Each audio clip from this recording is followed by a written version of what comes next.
Hello everyone. If you want to know the strategies and techniques that I used to crack CIs and secured all straight A's and A star in my O and A level exam in only 30 days, then guys keep on watching the video. I would be sharing my own strategies that I have self-experienced and you guys can also try that.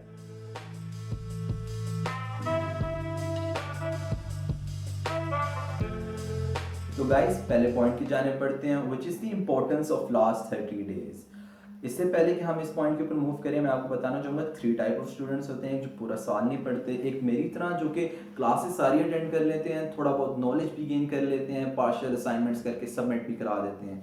और एक आते हैं जो बहुत talented students होते हैं, पूरा साल कमिटेड भी रहते हैं, बहुत हार्ड वर्किंग होते हैं, पेपर्स में अच्छे मार्क्स भी ले लेते हैं, सारी असाइनमेंट्स भी सबमिट करा देते हैं। तो अगर आप इन 3 कैटेगरीज में फॉलो कर रहे हैं तो आप ये वीडियो लाजमी देखें, यह आपके लिए बहुत हेल्पफुल रहेगी। आपने अगर देख लिया कि आप इसी कैटेगरी के अंदर फॉलो कर रहे हैं तो आपने इन 3 स्टेप्स को फॉलो करने हैं इन लास्ट 30 डेज। फर्स्ट, आपने कमिटेड रहना है। सेकंड, आपने अगर social media, TikTok, Instagram, Facebook इन सब से दूर हो जाना है। आपने यूज़ भी करना है तो सिर्फ पढ़ाई से रिलेटेड करना है।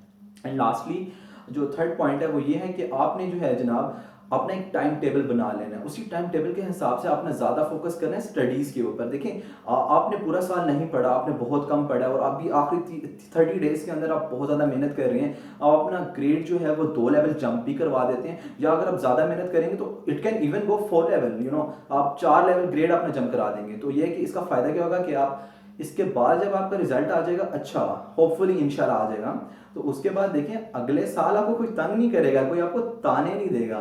और देखें फिर अगला साल भी आप इंजॉय करेंगे और अगले साल फिर आपको लास्ट 2-3 मंथ्स में तैयारी करनी पड़ेगी which would be a blessing for you. So guys आए अब हम नेक्स्ट पॉइंट की तरफ मूव करते हैं which is date sheet plus revision guide.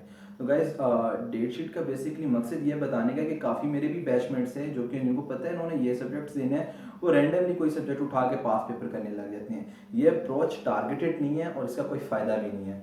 आपने सबसे पहले करना क्या है, आप कैम्ब्रिज की वेबसाइट पे जाएं, डेट शीट डाउनलोड करें। आफ्टर दैट आपने डेट शीट डाउनलोड कर ली, आप अपने कंपोनेंट्स लिखें और उनको डेट वाइज सॉर्ट आउट करें। जब आप ये भी कर लेंगे फिर उसके बाद आपने देखना है आपका वी कंपोनेंट कौन सा है।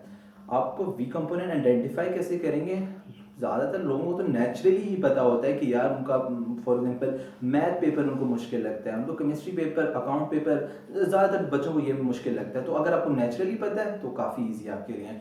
या फिर आप सेकेंडली ये कर सकते हैं, आप पास्ट स्टैटिस्टिक्स को देखें। फॉर एग्जांपल आपने मिड्स को देखें, मंथलीज को देखें, मॉक के पेपर को देखें। वहाँ पे आपको आइडेंटिफाई हो जाएगा कि यार इस पेपर के अंदर, इस कंपोनेंट के अंदर मैं बुरा परफॉर्म कर रहा हूँ। अगर आपको फिर भी आइडेंटिफाई नहीं होता, आप जाएं टीचर के फ्रेंड के पास, उनको कहें कि आप मेरी पर्सनैलिटी वाइज और मेरे पेपर वाइज बताएं कि मेरा वीक कंपोनेंट कौन सा है।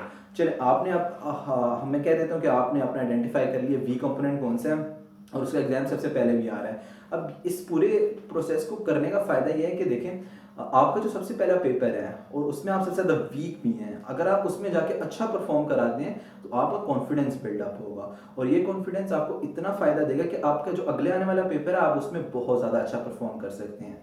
तो आए आप इसके साथ वाले पॉइंट की तरफ मूव करते हैं which is revision guide.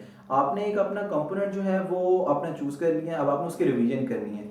Revision के लिए मैं पहले तो प्रेफर करूँगा कि आपके अपने नोट्स हों, क्योंकि वो काफ़ी इजीली बंदा अंडरस्टैंड कर लेते हैं। But if you don't have your own notes तो वेरी करने वाली बात नहीं है गाइस। लाइक इमरान खान से घबराना नहीं है। आपने ये करना है कि आप अपने क्लास के टॉपर या कोई लड़का लड़की जो है जो अच्छे नोट्स बनाते हैं आप वो ले लें या उससे समझने की कोशिश करें। या फिर आप ऐसे भी कर सकते हैं कि मैं डिस्क्रिप्शन के अंदर कुछ रिसोर्सेज डालूंगा related to revision for O and A level, तो आप उन रिसोर्सेज को यूज़ करें, वो भी काफ़ी आपको हेल्प कर सकते हैं। तो आपने अच्छा जब आप रिवाइज कर रहे होंगे आपने 2 चीज़ों के लिए तो बिल्कुल ही नहीं घबराना। पहला कि जब आप रिवाइज कर रहे होंगे और आपको कोई चीज़ समझ नहीं आती या आप उसको आपने बस मेक श्योर करना है कि आप पार्शली उसको समझ लें, 100% समझना आपका भी टारगेट भी नहीं है। तो अगर आपको पार्शली समझ आ जाती है you are good to go, so आपने घबराना नहीं है। सेकेंडली अगर आप कोई चीज़ नहीं सीख लें और आपको पता नहीं है कि यार पास पेपर में वो बंदा टेस्ट कैसे करेगा एग्जामिनर आपको, तो अभी आपने घबराना नहीं है क्योंकि मैं नेक्स्ट पॉइंट के अंदर इसी चीज़ को टारगेट कर रहा हूँ। तो गाइज अब हम नेक्स्ट पॉइंट की तरफ मूव करते हैं which is removing self doubt plus past paper practice. इसमें आप क्या करेंगे, आप क्योंकि 2021 का बैच है तो आप 2020 के all variants for a subject attempt करेंगे। आप जब इनको अटैम्प्ट कर रहे होंगे आपने अपने नोट्स ओपन रखने हैं और उनकी हेल्प से करना है अटैम्प्ट। तो इस तरह आपने जो रिवीजन करते वक्त आपने नॉलेज गेन किया होगा, आप उसको अप्लाई करें तो पास पेपर की प्रैक्टिस आप इस हिसाब से करके नॉलेज अर्न करेंगे। उसके बाद आपने क्या करना है, आपने जब अपना पूरा पेपर अटेम्प्ट कर लिया तो आपने मार्किंग स्कीम खोलनी है और उसको अंडरस्टैंड करना है। आपने ये देखना है यार एग्जामिनर किस चीज़ के मार्क्स दे रहा है आखिर, और आपकी किस चीज़ के आपने कुछ गलत लिखा है तो उसके मार्क्स वो क्यों काट रहा है, उसकी वजह क्या है। तो आपने मार्किंग स्कीम को अंडरस्टैंड लाजमी करना है स्टेज के ऊपर। अपार्ट फ्रॉम दैट एक रिपोर्ट आती है एग्जामिनर रिपोर्ट, जो काफ़ी बच्चों को नहीं पता, और ये मैंने आपने खुद देखा है कि मेरे जो काफ़ी ज़्यादा टीचर्स हैं वो इसी एग्जामिनर रिपोर्ट को यूज़ करके आपने ना सिर्फ नोट्स बनाते हैं बल्कि इसी को यूज़ करके बच्चों को भी गाइड करते हैं। तो आप एग्जामिनर रिपोर्ट को लाजमी पढ़िएगा। इसके अंदर एग्जामिनर बताता है कि सवाल कैसा पूछा गया और उसको टैकल करने का तरीका क्या, आपको आंसर कैसा लिखना चाहिए।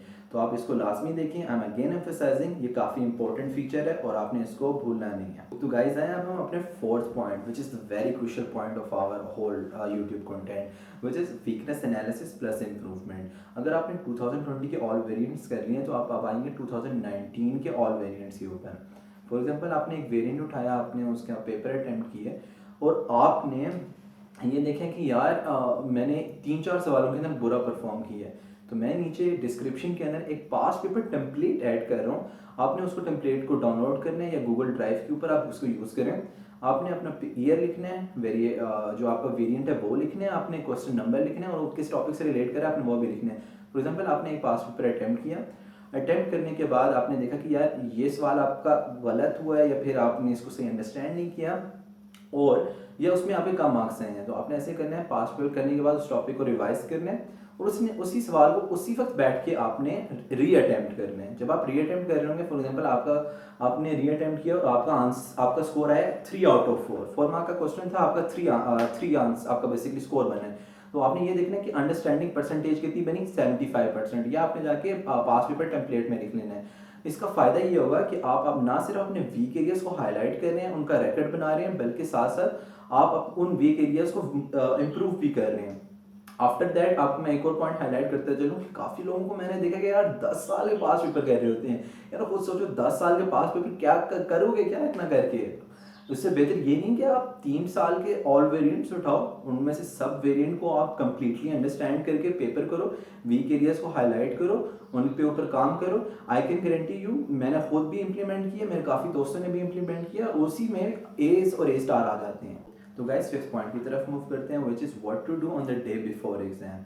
आपको जो मैं पास पेपर टेम्पलेट दे रहा हूँ ये बहुत इंपॉर्टेंट है। आपने जब इसके ज़रिए आपने सॉल्व किए हैं पास पेपर्स और आपने जब अपना रिकॉर्ड भी बनाया है, तो आपने लास्ट डे को इसको अपने सामने रखना है। इसके अंदर जितने भी सवाल आपने हाईलाइट किए थे उनके टॉपिक्स को भी रिवाइज करना है, पास पेपर में जाके इसके क्वेश्चंस को भी देखने हैं और फिर अंडरस्टैंडिंग परसेंटेज को भी देखना है। अगर at the end of the day आपके पास इस टेम्पलेट के अंदर सारे के सारे अंडरस्टैंडिंग परसेंटेज 100% हैं, तो आप जनाब रिलैक्स होकर बैठ जाएं। वाई?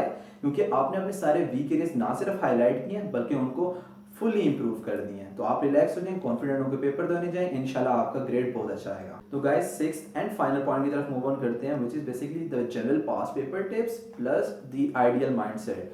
तो आपने सबसे पहले ये देखना है कि यार पास पेपर जो आप घर में अटेम्प्ट कर रहे हैं, फॉर एग्जांपल मैं आधा पेपर फजर के वक्त अटेम्प्ट करता था और आधा जोहर के वक्त। यार देखो कितनी बड़ी बेवकूफ़ी मैंने की, ये आपने नहीं करनी, मैं खुद सजेस्ट नहीं कर रहा। इसके पीछे वजह ये है कि आपने जो अपना पास पेपर अटेम्प्ट करना है आपने एक ही सिटिंग में करना है और उसको टाइम करके करना है। अलार्म क्लॉक मोबाइल आप सबके पास यूज़ करें, उसके अंदर टाइमर लगाकर और आप एक ही टाइम में करें। सेकेंडली, अगर आपका पेपर का कोई क्लैश आ रहा है और आपके दो कंपोनेंट एक साथ हैं, तो आपने उसको घर के अंदर जरूर एक दफ़ा प्रैक्टिस करना है, आपके लिए पेपर के लिए बहुत आसानी होगा। और ये भी है कि बाकी बच्चों के मुताबिक आपको एक सर्टेन एडवांटेज भी होगा क्योंकि आप ऑलरेडी उस सिनेरियो से गुजर चुके हैं।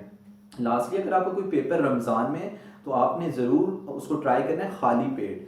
तक इस तरह यह है कि आप रमज़ान में उस पेपर को करेंगे तो आप इजीली कर लेंगे और आपको ज़्यादा परेशानी नहीं होगी। And finally let's move on to the ideal mindset which is the very most important topic. इसके अंदर आप ये देखें कि अगर आपको ए ग्रेड चाहिए तो आपको टारगेट क्या रखना है। अगर आप ए ग्रेड का टारगेट रखेंगे तो ए ग्रेड के तक पहुंचना बहुत मुश्किल हो जाएगा। अगर आपने ए ग्रेड का टारगेट रखना है तो आपने बेसिकली ए ग्रेड अचीव करना है। तो आपने ए ग्रेड को अचीव किस तरह करना है, आप टारगेट रखेंगे 2 स्टेप अहेड का। For example what you can do is आप ए स्टार का टारगेट रखें या रीजनल डिस्टिंक्शन का टारगेट रखें। साइंस साइकोलॉजी ये कहती है कि अगर आप 2 स्टेप आगे का सोचेंगे तो आप 2 स्टेप पीछे आ ही जाएंगे। मिनिमम अगर आपका ए ग्रेड नहीं आता तो आपका बी तो आ ही जाएगा। तो guys thank you for watching the whole video. I hope you guys like it. अल्लाह हाफिज एंड प्लीज सब्सक्राइब।